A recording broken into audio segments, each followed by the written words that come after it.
You ask Tiger to solve. This deals with linear equations with one unknown. The final result is n equals 115/3. Let's solve it step by step. Simplify the expression. Multiply the fractions. Break up the fraction.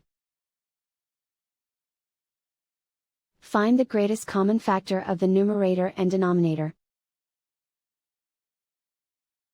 Factor out and cancel the greatest common factor.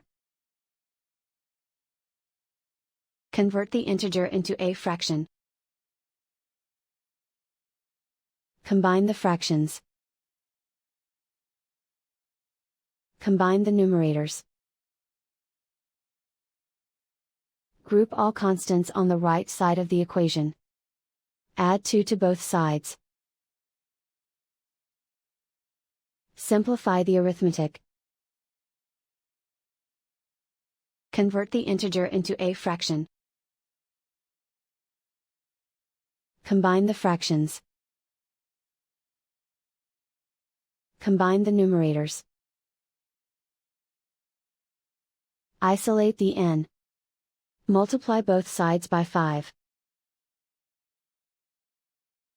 Group like terms. Multiply the coefficients. Simplify the fraction. Multiply the fractions.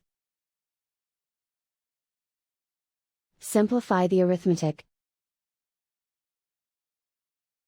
And so the final result is n equals 115/3.